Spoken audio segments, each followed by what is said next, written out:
Hi, today I'm going to do a quick demo on how to gesso using white gesso.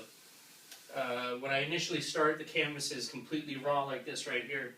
And the reason I choose to start with a raw canvas is because a lot of these store-bought pre-gessoed canvases are not archival. They're not going to stand the test of time. And because I like to control and know the surface that I'm working on. So by gessoing it myself, I can get to the consistency that I want.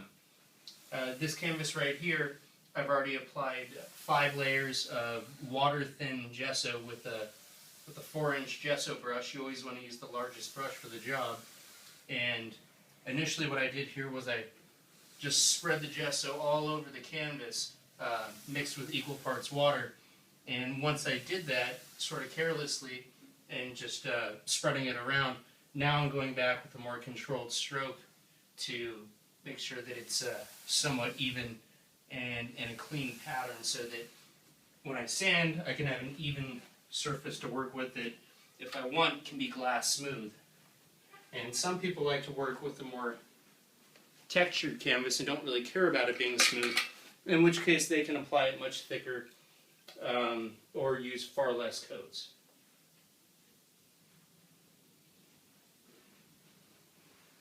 And right now I'm using the light as a guide for me to see where the gesso currently has been applied and making sure that it's not puddling or pooling in any certain spot. I'm using my brush really right now to just pull the gesso around the entire canvas. And really, it only takes dipping my brush a few times to cover this entire 4x4 canvas because of the amount of water that I'm using with the gesso.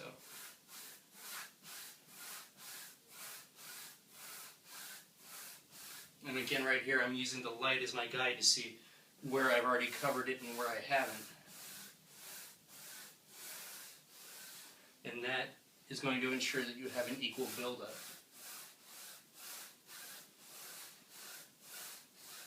And again, by using this sort of professional grade Nova color acrylic gesso, in this case I'm using white gesso, you can ensure that you have a painting that is a surface that you feel comfortable working with, and it's something that can potentially be archival. And starting off with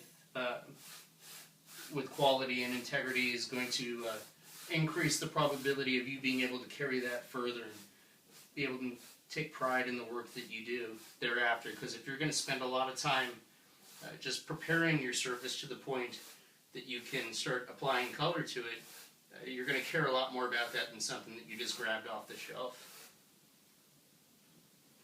And so now that I've spread that somewhat evenly, now I'm going to go across with some pretty clean strokes, making sure that it's nice and smooth. And as I mentioned, for many of my paintings, because I like a smooth surface, almost glass smooth, I'll do 4 or so coats initially before sanding the first time, and then after that, sanding after each coat up to about a maximum of 8 to 10 coats.